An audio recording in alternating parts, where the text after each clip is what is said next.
Good afternoon, everyone. Welcome to today's webinar. It's a pleasure to have our wonderful guest speaker, David Kahn here, and our moderator, Remy Reisner from our Transatlantic Forum. Remy is actually a founding member of the forum, and we're very glad that he is here today to interview David. David is CEO, CEO and no, you are CEO and co-founder of the Paris basketball team. And we're going to talk about sports management today. I'm very glad that you could join us from Paris today. My name is Cindy Clarissa. I'll be your host for this session, and this session is organized by the French American Foundation and our Transatlantic Forum. Before we dive into today's discussion, I'd like to take a moment to share a bit about the French American Foundation, established with the mission of strengthening transatlantic relationships. Our foundation is dedicated to fostering the dialogue and understanding between the two nations, between France and the United States. And through a variety of programs such as the Transatlantic Forum here, and also the Translation Prize and our esteemed Young Leaders Program, we aim to address key issues in our societies and promote collaborative solutions. And with this spirit, we are gathered here today in this webinar, and we're joined by David. He's in his leadership in Paris basketball and his deep insights into the world of international sports. We're really curious to find out what you can share with us on your expertise in that field. And we also have, as mentioned here before, Remy, our forum member and founding member of the forum. And we're very happy to have you both here and speak. And well, I give the mic and the floor to you, Remy. Thank you so much for joining us. Cindy, thank you so much. Thanks for hosting. David, great to see you and be with you again. We'll jump right in. About 10 days ago, I believe we had a great conversation over dinner with the French American Foundation. So we're going to touch about the same topics, but in particular, what really struck with me is you have a very deep understanding of cultural differences and the social aspects of sports and basketball on both sides of the Atlantic. So the conversation started about basketball and really evolved in a different and very interesting and unique direction. So we can touch upon that today as well. But let's jump right in, like I said. So you've had a significant career in the NBA prior to moving on to Paris basketball. Could you share what inspired this transition and how your previous experience have influenced your approach to building the team and the brand in Paris? Well, I think what inspired me, and I hope that you're in an echo, maybe we are. We okay? I'll mute myself just in case. Great. What inspired me, frankly, was Europe, and specifically Paris. I'm a big Europhile. I think life is better in Europe these days than it is in America. Rather than dwell on what's wrong with America, I'll dwell on what's right with Europe and in Paris specifically. There's a lifestyle and a culture here that just is much more social, much more, I think, in tune with lifestyle, mindfulness, socialization, enjoying some free time. The French, for example, take their vacations very seriously. And sometimes I must admit there is some frustration when I'm trying to get an email returned on a weekend. But on the other hand, I have deep admiration for the fact that when people here go home on a Friday evening and not turn their email back on until Monday morning, there's something to be admired about that, about the way that just life is conducted here. Paris in particular is like an open air museum, just walking through the streets. I think it's the world's greatest city. And there's a Paris that the tourists know, but then there's the real Paris. And then the real Paris is a very young, dynamic, urban, hard-charging city. The metro at 9 a.m. is like an obstacle course as you're fighting with people to get on a train. And that Paris is how we're shaping our club. We're trying to make it resonant and emblematic of the kind of dynamism and the hard-charging entrepreneurial spirit that frankly I feel in Paris every day. Okay, terrific. I can testify that you're doing a terrific job from having attended a basketball game over Christmas. You had Bercy Field, 8,000 people. Like I had said over dinner, I played basketball in Paris, the top team.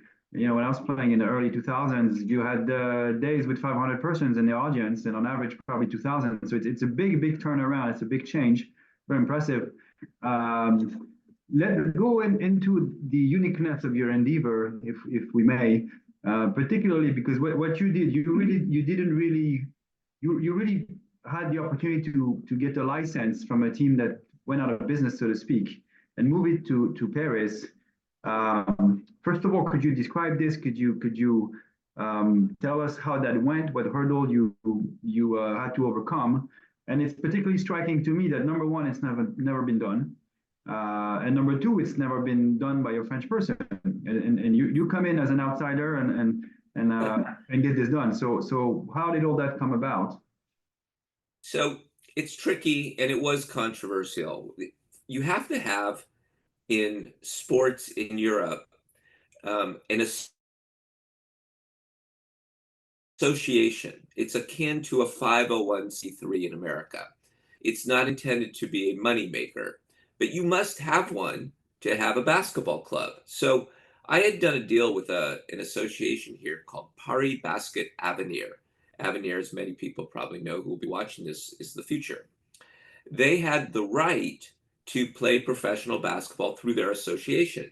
But there was, as you mentioned, a société, a company in the south of France that was built to be the economic engine of a basketball club that was going bankrupt for the second time in 5 years. And I was actually asked by the league to consider buying it and taking that société in the south of France and merging it, melding it with our association to make it kosher, because you have to have one of each. You have to have an association and you have to have the société to be economically able. And we left the association, for example, in the south of France intact. We didn't buy the association. We already had one in Paris. And so, yes, it had never been done before. We did it with the help and the stewardship of the league and the Federation of Basketball. And by virtue of doing that, we were allowed to start in Pro B, the second division, because the société, the license that we bought, that team had just been relegated from Pro A to Pro B. And we materialized the next year as a brand new club, Paris Basketball, in Pro B. Okay, terrific. That's a very impressive feast. I guess it takes an open mind and outsider's perspective to get this done. The team in the south of France that you got involved with initially was Yair Toulon, which I remember well. Lovely team, but not the viable economic model at the time, I guess.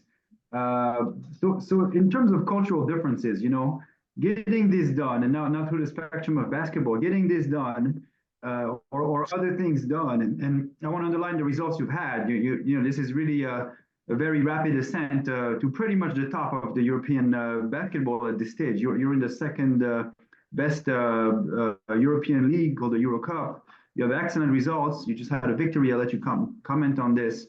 But how have you found the cultural differences within the sports world compared to the NBA that you know here?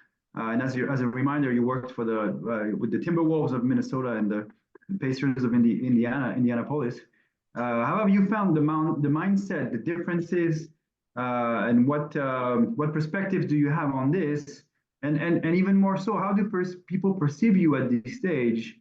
You know, in light of the results you've had and whatnot. Which may be an interesting question.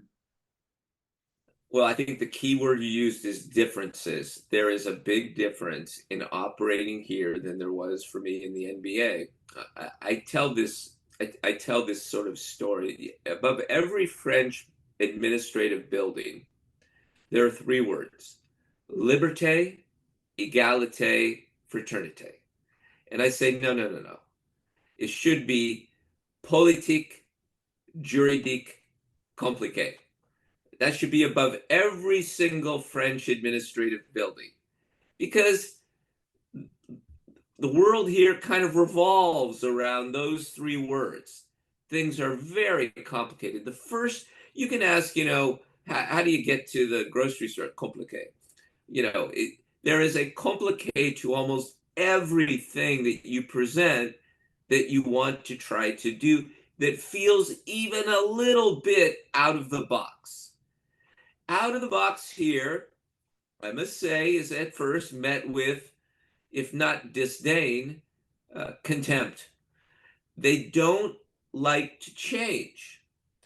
But I have found that if you present them with reasonable arguments as to why things can be done in a better way, and you keep asking, you don't take the first no, you don't take the second no, you don't take the third, you keep asking and banging away, you can get to a yes.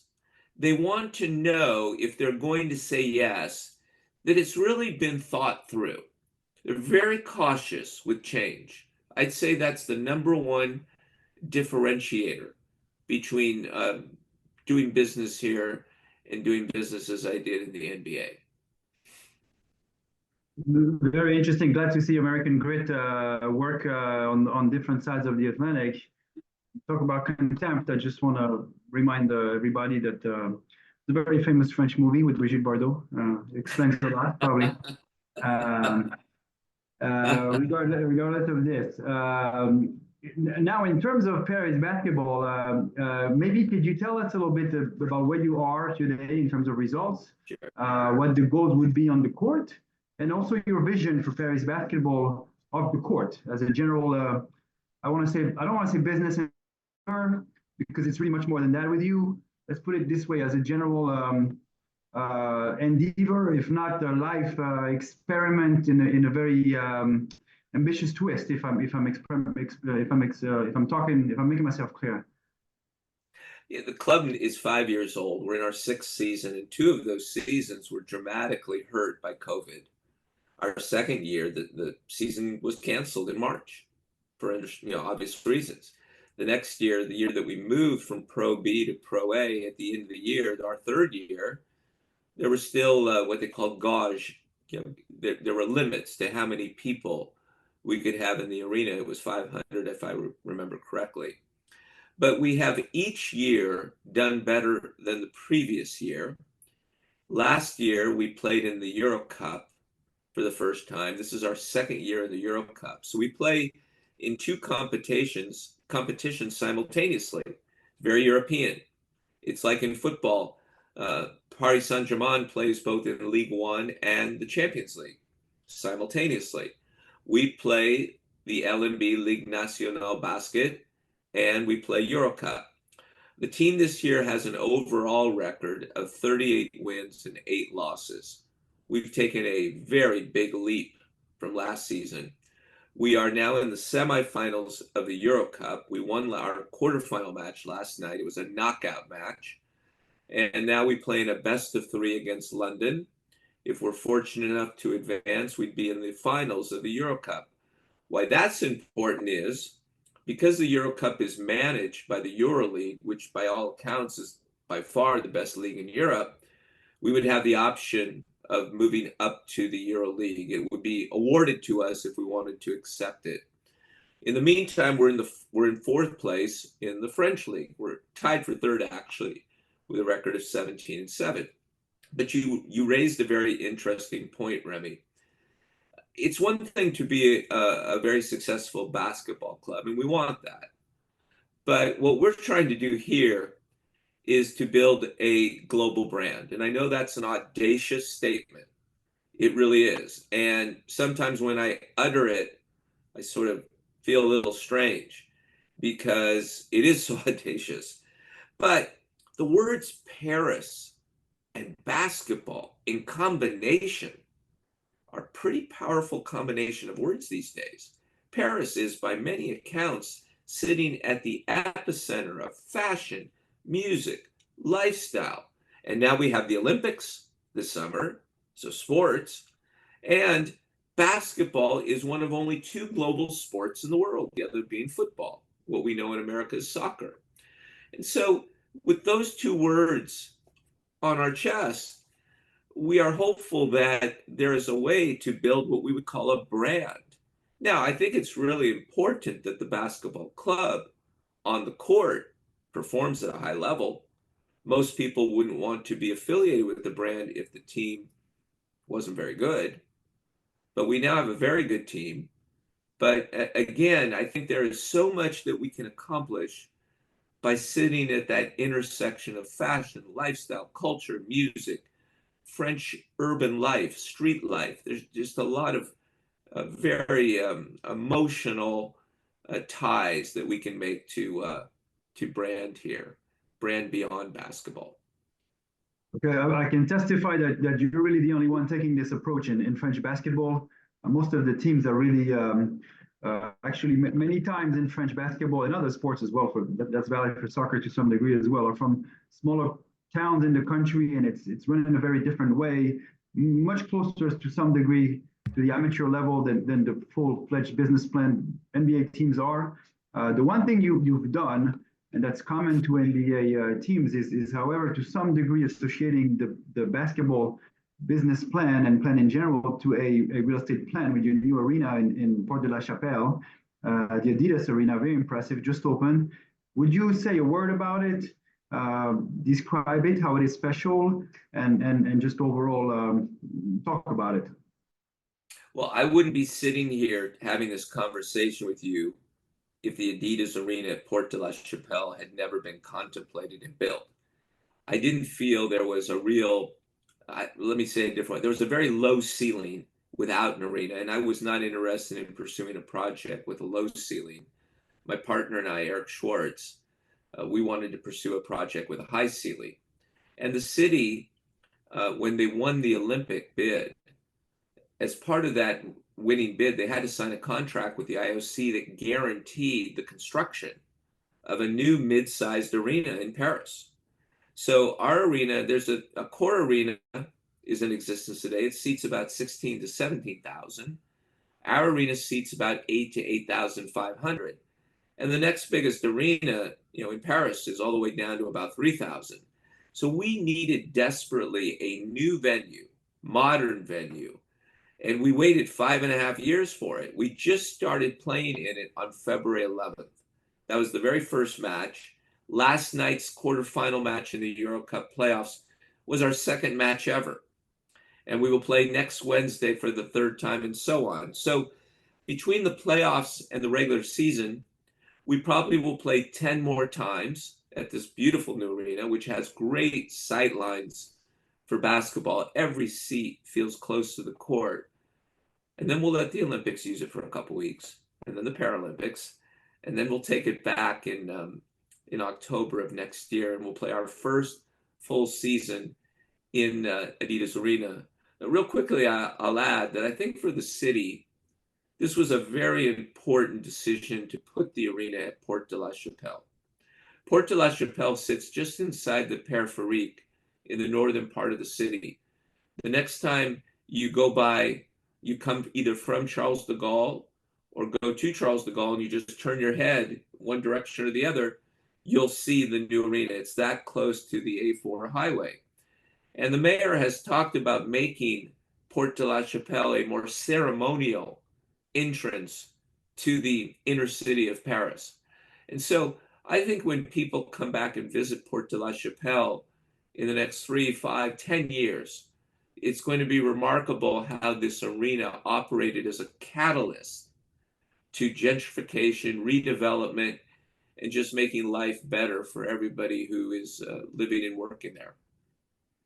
Yeah, terrific. I can testify that you already see it very prominently on the way into Paris from the Charles de Gaulle airport. Additionally, at the end of the day, this is the first time you really have now a sports hub in France, which really, you're next to the Stade de France. That's where the national team plays. PSG, who knows where they're going to play next, but it's a major hub also with the swimming, I think, facilities that are being built right now for the Olympics. So it's really a transformation of the city, which happens also to be on the biggest urban redevelopment plan in the world, especially in terms of the Greater Paris plan, which is enormous, not noticed enough. But this is a very important development. I'd like to move on now to really on the court stuff, and French basketball to some degrees in a moment. The national team was finalist at the last Olympics. Tony Parker became the first French player to be inducted in the Hall of Fame, one of the first Europeans to do so. And Victor Wembanyama is a global phenomenon at this stage. He was the #1 draft pick, played in a Parisian suburb last year, and looks like he's single-handedly changing the way basketball is played. 20 years ago was the other way around. You were a European player in the NBA or trying to play in the NBA, you were at a significant disadvantage. People thought you'd be soft, not coachable, maybe not speak English. That might be still valid, pun intended. But how do you see this evolution of French basketball on the one hand, with what we described, and on the other hand of U.S. basketball and the NBA, in terms of on-the-court play, in terms of the players, and where do you see things developing for the foreseeable future? Well, I think we can start to trace it all the way back to the 1992 Olympics in Barcelona with the Dream Team, the U.S. Dream Team, which had Bird and Magic, Jordan, Pippen, just an array of stars. And it really, I think, opened the world's eyes to professional basketball at the NBA level. And we have seen since then the growth of basketball in so many different countries. But of all the countries outside of North America, France has probably had not only the most success, or at least equal success to, say, Spain, but has probably the brightest future of any country outside of North America. I think there have been a lot of families who came here from Africa, settled here. The athleticism of these players, not just in basketball. Kylian Mbappe is from the northern suburbs of Paris. He's arguably the #1 football player in the world. Wembanyama grew up in Versailles. So not the northern suburbs, but the suburbs. I think that there is just success breeds success. And right now, there is nothing more popular than, for young people at least, than basketball. Maybe more so NBA basketball than European basketball, but basketball is basketball.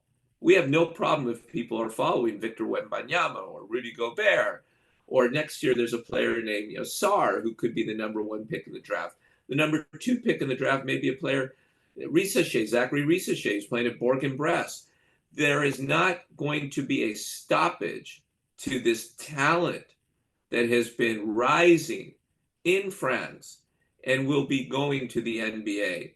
And so I think that, first of all, the French national team will perennially be one of the strongest teams in the world. There's just so much talent here. But I must also say, there's a lot of other countries that also now, for the first time, have real NBA talent on their rosters. Greece has Antetokounmpo, Slovenia, Doncic. You have, the French players that I mentioned. Germany just won the World Championship last year. They had several NBA players on their roster. And so I just think it's a beautiful thing that the NBA has become so cross-pollinated with European stars. Right now, you can make an argument that five of the top 6 players in the NBA are not from America. Doncic, Antetokounmpo, Shai Gilgeous-Alexander, who's from Canada, Jokic, Sabonis from Lithuania, his father played. The list goes on. And it's just, I think it really makes basketball, at the risk of sounding kind of simple, very cool. I just think it's just cool that basketball has all these players from all these different countries. I agree with you, and it's going to be interesting to watch the front line of the French national team between Rudy Gobert, was several-time Defensive Player of the Year, and Wembanyama, who arguably, at least to me, is already Defensive Player of the Year. And that leads to my next and last question, given our timeline here, which is pretty simple. The French national team has done well. The French players on an individual basis have done well and are going increasingly into the NBA to play leading roles. What are your insights and where do you see the French league going in terms of a league? And how can you lead that if that's what you're looking to do or already doing to some degree? Well, I'm looking forward. I think that there will be an announcement here in the next week to 10 days, or at least I'm hoping that there'll be a formal agreement made between the NBA and the French League to collaborate on a development program for young players under the age of 20, where there will be some designated tournaments several times a year where players from France, the United States, and probably Africa come together to play against one another and showcase themselves. I think it'll be a great thing because a lot of the French players, because they are so good and they are draft eligible and they're capable of playing the NBA, need an opportunity to showcase themselves in front of NBA talent scouts and general managers. So I'm hopeful that over time, the French league will grow, not only internally, but also be helped so much by external forces like the NBA. There was a news article earlier this week, Sportico, which covers sports business, reported that the NBA and one of the investment banks that it works with, Rain, are more primed than ever to figure out how to have a presence in Europe and to become a stakeholder over here. I welcome all of this. I think the NBA is obviously the most frankly one of the biggest success stories in all of professional sports and all sports in general right now. I think in America it's very clear that it's the number 2 sport to only NFL football. And so the opportunities that we have here are not only to grow organically from within, but I think there will be opportunities to accelerate that growth externally. And having Wembanyama in the NBA for the next 15 to 18 years sure won't hurt, because by all accounts, he's going to be one of the 3 or 4 most popular players in the league for a long, long time. People are buying tickets to watch him play. Very good. Cindy, I believe we might be up on our timing. I see you're back on the screen, so I'll head the microphone over to you. David, it was really great pleasure as always to talk to you. Always it's insightful and each conversation becomes more insightful. So I personally appreciate that, and I personally appreciate what you're doing for French basketball, and so do everybody here at the foundation. Thanks to you, Remy, you, Cindy, and thanks to the foundation for providing this opportunity. Absolutely. Thank you so much, David, for being our speaker for the second time. You were a guest speaker at the Transatlantic Forum last week, and we had so much fun listening to your stories about basketball. I'm still fascinated about what you talked about today, and the future of French basketball and European basketball in particular is so interesting, and we're all excited to see where it's going. And I am, whenever I'm in Paris, I'm gonna sure try to get and see a match of Paris basketball. You're hereby invited. You're invited. Thank you. Everybody gets to come once for free, but then we start to charge them on the second occurrence. Oh, that's nice. Thank you. I'm super excited. Whenever I make it to Paris, I will try and invite everyone from our foundation, from friends of the foundation to join a match when they are in Paris. I also would like to say, if you would like to connect with us on our website, we have it's FrenchAmerican.org. We have a lot of upcoming events. We have the gala, French American Foundation Gala on May 22nd. And then right now, our call for applications, so the Young Leaders Program is open. So you have one more week. On March 22nd, they close.